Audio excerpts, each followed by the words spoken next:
armadilhas. E na Bíblia tem uma parte lá em Mateus 26:41, para ser mais exato. Lá fala assim: vigiai e orai. Olha, uma palavra que a gente ouve, são duas palavras que a gente ouve sempre, né? No meio espírita, espiritualista, cristão, vigiai e orai, né? Mas continuando, Mateus fala assim, ó, vigiai e orai, para que não entres em tentação. Na verdade, o espírito está pronto, mas a carne é fraca. A gente já ouviu muito isso ser falado, né? A carne é fraca, a carne é fraca. Vem daqui, ó, vem de uma citação, de uma palavra de Jesus que fala sobre isso.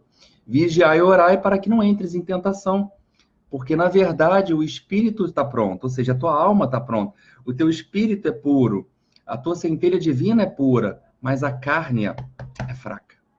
A carne, ela cede, o ego é fraco. Então, a gente tem que ter esse cuidado. E nesse texto, a gente desdobra isso, tudo que eu estou falando aqui, na seguinte situação. Olha só, na seguinte pontuação que eu deixei aqui registrado para a gente falar aqui. A invigilância, ela é um aspecto da personalidade, ou seja, do meu ego, Ricardo. Porque quando o Mateus cita assim que a carne é fraca, quando o Mateus fala assim, a carne é fraca, ele nos coloca assim numa situação, pô, Ricardo, tu és fraco. A tua personalidade é fraca. Pô, Ricardo, você cai fácil. E é exatamente isso. Nós caímos fáceis em vários aspectos. Em questões que são impostas para nós, em questões internas nossas, de crenças, de situações que foram colocadas, de traumas, ou seja, várias situações são nos impostas. E quando se pede vigia e ora, vigia para quê? Para que você olhe para isso, para que você vigie o que está entrando. E a oração, o que é? É só botar o joelho no chão e oração e está tudo certo? Não, não é isso.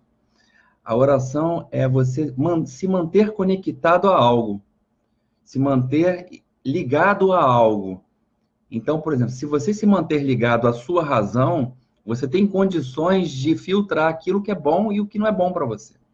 Se você tem condições de se conectar com a sua religiosidade, com a sua religião, você tem condições de trazer aspectos da fé para dentro de você. Então, vamos continuando. Então, eu separei uma parte importante aqui que eu deixei registrado para nós aqui, que é o seguinte. Quando a invigilância é não saber vigiar, você não estar vigilante. É um aspecto da personalidade, por exemplo, Ricardo, que se mostra nas expressões inferiores da vida, que se mostra aqui nesse plano material.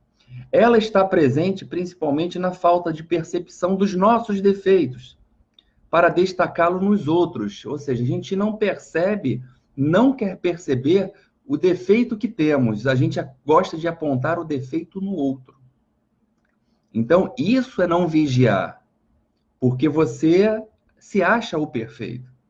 Nessa falta de visão, de você não enxergar os seus defeitos, não percebemos que as agressões saem espontaneamente, que a inveja permeia as nossas considerações, que as palavras vai cheia de malícia, de maldade, e que as intenções estão voltadas exclusivamente para quê? Para interesses pessoais. A invigilância, ou seja, não vigiar, é a grande fomentadora, assim que pode falar, dos problemas da vida humana. Então, a falta de vigilância sobre si fomenta muitos problemas que a gente não vê, porque a gente fica cego, e quando foi, já se torna tarde. E essa invigilância, ela tem colocado muitos trabalhadores na seara do Cristo, em campos de experiências difíceis e criações assim, e criando situações dolorosas para nós, porque vai naquela questão assim, ou vai pela dor ou vai pelo amor, né? E assim, e a coisa ela vai se tornando de uma forma tão complexa que muitas vezes a gente não consegue sair daquele daquele olho daquele furacão, né? Não consegue achar soluções. Então, que reflitamos nesse vigiar e orar em todas as tarefas para as quais somos convidados por uma força maior a operar, tá? Na edificação interior, na edificação da paz dentro de você, na edificação da paz externa para você. Se concentra nos objetivos que você traçou para você, em termos materiais, em termos espirituais, para você, aos pouquinhos, alcançar uma elevação, alcançar uma espécie de perfeição. Porque só eu me ver no dia seguinte um pouco melhor do que eu fui ontem, eu estou atingindo níveis de perfeição. A gente não se atém a isso porque a gente não vigia. E por não vigiar, a gente não se olha, e não se olhe e a gente não aponta o que a gente precisa mudar. Eu botei uma situação aqui sobre a fofoca. Por exemplo, quando a fofoca se fizer presente, cuidemos para falar construtivamente. E, se necessários, usemos o silêncio. Muitas vezes as pessoas me trazem assim, Ricardo, ó, tá acontecendo isso. Eu fico em silêncio. Porque muitas vezes o silêncio é a melhor resposta. Você esvazia, você vai deixar a pessoa esvaziar, mas também você não potencializa aquilo. Você não é pego por essa onda, esse jacaré, entendeu? Que nem na praia, você vai pegando um jacaré, a gente cai fácil nisso. Então, olha só, perante a relevância que a condução das tarefas desperta, tenhamos o cuidado de colocar aquela fé que a gente acredita. Se você acredita em Jesus, Buda, Krishna, o que for, coloque essa energia como condutor principal dos resultados. Entrega, entendeu? E, se necessário, procuremos as posições humildes nas tarefas mais simples. Humildade é a palavra do momento. Humildade não é você abaixar, se rebaixar, se humilhar. Não é isso. É você reconhecer quem você é e o que você pode melhorar. De uma forma simples e tranquila. Harmônica e equilibrada. Então, assim, a disciplina, ela precisa estar em todos os aspectos do trabalho. É imprescindível adotá-la como metodologia. Quando a gente fala em disciplina, eu lembro muito de uma passagem de Emmanuel junto com Chico Xavier, onde ele estava um pouco desesperado com as questões mediúnicas que estavam aflorando para ele, ou com o propósito da vida que estava se apresentando, e ele perguntou a Emmanuel, que era o mentor dele, mas como é que eu lido com isso? Como é que eu vou levar isso para frente? E Emmanuel cita três palavras assim que ficaram realmente aí nos anais da história espíritas, que é o quê? Disciplina, disciplina, disciplina. E realmente, se na nossa vida a disciplina ela não fizer parte, a gente não consegue fazer as coisas, a gente não consegue organizar nada, a gente não consegue dar direção para nada, porque tudo vai tá meio desorganizado. A organização é um projeto assim que se pode falar da disciplina. Se você tem disciplina em organização, você vai manter a organização. Se eu tenho disciplina com horário, eu vou cumprir horário. Se eu tenho disciplina com a minha manutenção, eu vou manter a minha manutenção física. Se eu tenho disciplina com o que entra na minha mente e o que eu quero deixar, é disciplina. Então, tudo está envolvido disciplina. Então, o que a gente pode deixar aqui de reflexão é a seguinte palavra, a seguinte frase. Evite em vigilância, até anotei aqui, prestando atenção naquilo que alimenta os seus desejos. Evite em vigilância, prestando atenção naquilo que alimenta os seus desejos. Então, é assim, nossos desejos são impulsionados por muitas situações que podem ser vistos do ego e de coisas mais espirituais. Então, não vigiar os seus passos a passos, tanto a sua personalidade, matéria, Ricardo, como a minha contraparte espiritual, eu vou dar brechas para para algum tipo de entrada que pode realmente me desequilibrar. E é esse X da questão que se dessa máxima vigiar e orar, e tanto ouvimos, é não abrir brechas, não abrir situações dentro de nós para que algum mal não se instale. E a gente não quer isso, né? Ninguém quer que algum tipo de mal se instale, não é mesmo? E para continuar, eu vou ler um texto aqui do que está nesse livro, né, do Vigiai e Orai, que olha só, bateu certinho. Então, Vigiai e Orai nesse livro aqui, né? A regeneração, e a gente vai aqui, ó, Vigiai e Orai, irmão José. E aqui fala o seguinte, olha só. Complicam, o nome do texto é Complicam Voluntariamente. Nós temos essa capacidade de complicar de forma voluntária. Uma situação que está normal, a gente complica, né? Isso, nós somos mister nisso, somos mestres nisso. Então vamos lá. São muitos os que complicam voluntariamente a existência. Tomam decisões precipitadas, falam além do devido, bebem em excesso, dirigem em alta velocidade, praticam a invigilância, permitem-se certas concessões, avançam sinais de advertência, humilham as pessoas, não são previdentes, esbanjam o que têm, não valorizam afetos, não pensam na consequência dos seus atos, não cuidam da saúde. Estes do que lhes acontece jamais poderão se queixar, a não ser de si mesmos. Olha só que fantástico esse texto que nos remete à seguinte palavra: limite. Quando ultrapassamos os nossos limites, o caldo, né, desanda. Não é isso que acontece? Você está lá com a água no forno, fazendo algum tipo de comida, daqui a pouco a água começa a o leite, por exemplo. Você está fervendo o leite, daqui a pouco, se você não observar o leite fervendo, derrama, ele vaza. O que chegou no seu limite da temperatura, do ponto necessário, ele estoura. E é assim que acontece com a gente. Não estou falando só no tocante a você se aborrecer e a se estourar como pessoa. Eu digo de você ultrapassar os limites, por exemplo, do seu corpo. Por exemplo, quando falou ali em beber, você ultrapassar o limite da bebida, você vai causar um desequilíbrio. Eu fazer exercício físico de forma excessiva, eu vou danificar um meu músculo, uma articulação.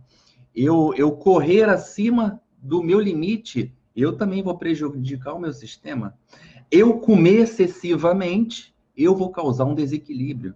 Então, o que o texto nos remete aqui, quando a gente fala complicam voluntariamente, é que nós somos mestres em complicar as nossas vidas porque não conseguimos ainda, talvez, observar quais são os nossos limites. E quando a gente sentir que o limite está para ser ultrapassado, a gente tem que parar. Não ultrapassa ele, porque quem vai pagar a conta é você.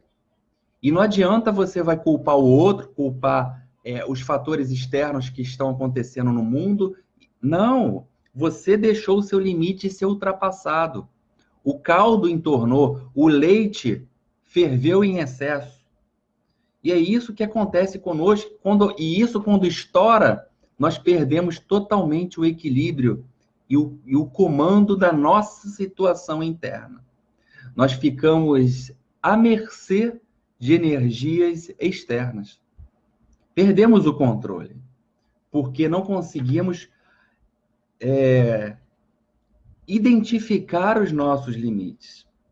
Então, como fala aqui, praticam a invigilância, acabamos de citar aqui. Você não conseguir se vigiar, você vai deixar limites ser perpassados, ser ultrapassados, chegarem a um ponto de desequilíbrio tão grande. Então, falar, por exemplo, além do devido, estressa você, estressa o próximo. Silêncio. Caramba, eu acho que eu já estou repetitivo. Eu acho que eu já estou falando 1000 vezes a mesma coisa. Então, é momento de eu... Calma. Nossa, será que eu não estou me percebendo que eu já falei 10 vezes a mesma coisa? E a gente não se percebe isso porque o orgulho ultrapassa a razão e o coração, e você quer sempre estar lá em cima. E querer estar lá em cima é ultrapassar o limite. Porque não devemos estar lá em cima. Nós todos estamos nivelados na mesma situação. E esse vírus, ele tá mostrando para nós isso.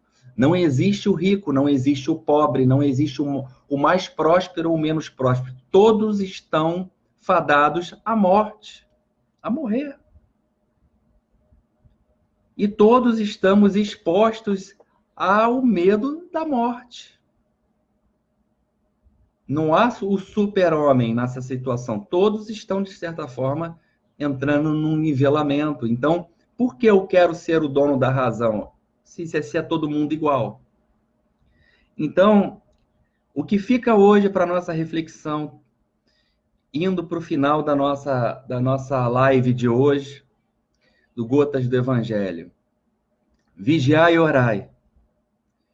Não se perca na invigilância. Reconheça seus erros, seus defeitos, sim. Olhe para eles com mais clareza, com mais certeza. Se tiver que escrever, escreva seus defeitos, sim. E também escreva teus acertos. Assim como na contabilidade, você tem que ter para fazer a prestação contábil, você tem que ter ali para zerar, você tem que ter as entradas e as saídas. Coloca também o que é positivo e o que é negativo seu, pontua. Reconhecer os nossos erros é muito difícil para nós, porque a gente só quer reconhecer os erros do outro. Mas eu erro também. E quando é que eu vou consertar? Será que eu tenho que deixar os limites ser estourados? Então vai ficar isso de reflexão para hoje. Cuidado com a invigilância. Se reconheça, se aceita e olhe para os seus limites. Verifique seus excessos. Verifique onde você está se excedendo. Que aí sim, de forma sábia, você alcança uma evolução espiritual. Você consegue se lapidar, você consegue se reparar e se regenerar. Tá bom? Gratidão pelo dia de hoje. Muito obrigado aí por vocês estarem aqui. Mais um dia de luz, mais um dia de amor. E que a gente possa realmente aí nos fortalecer cada vez mais para tudo isso que está acontecendo à nossa volta, essa transformação no planeta, essa transformação interna que todos estão passando, tá bom? E para finalizar, nós vamos fazer a nossa prece, tá bom? Então, eu vou tirar aqui nosso livrinho de preces e vamos ver o que cai para nós hoje. Senhor, feche seus olhos, vamos nos concentrar nesse momento, todos juntos. Senhor, tenho que confiar mais em mim. Ver o mundo com novos olhos e nova esperança. Necessito de uma renovação mental completa, que produza resultados até nos pequenos atos da vida diária. Acredito que a crença em mim é a chave do progresso. Confiar em mim significa apoiar e reconhecer as minhas forças e qualidades. Se me considerar um incapaz ou desprovido de tudo, sofrerei as mais consequências dessas ideias e transmitirei pessimismo aos outros devido à minha falta de vigilância. Olha só, gente. Se me imaginar um pobre, serei um pobre. Se imaginar doente, serei um doente. Se imaginar ser um incapaz, serei um incapaz. Mas agora, com a tua ajuda, eu me manifesto capaz, saudável e feliz. Esforçar-me-ei nesse sentido, até que me sinta em toda a plenitude a concretização deste pensar. Agradeço-te hoje e sempre, Senhor, o que eu sou, pois me queres ver feliz em alta escala. Então, gratidão, gratidão, gratidão. Eu me permito hoje a ser feliz. Eu decreto que eu sou feliz. Eu me permito hoje a ter esperança. Eu me permito hoje ser são e acreditar nas minhas forças. Então, que fique todas essas palavras no dia de hoje e que possamos refletir cada vez mais, finalizando com essa prece de esperança para as nossas vidas.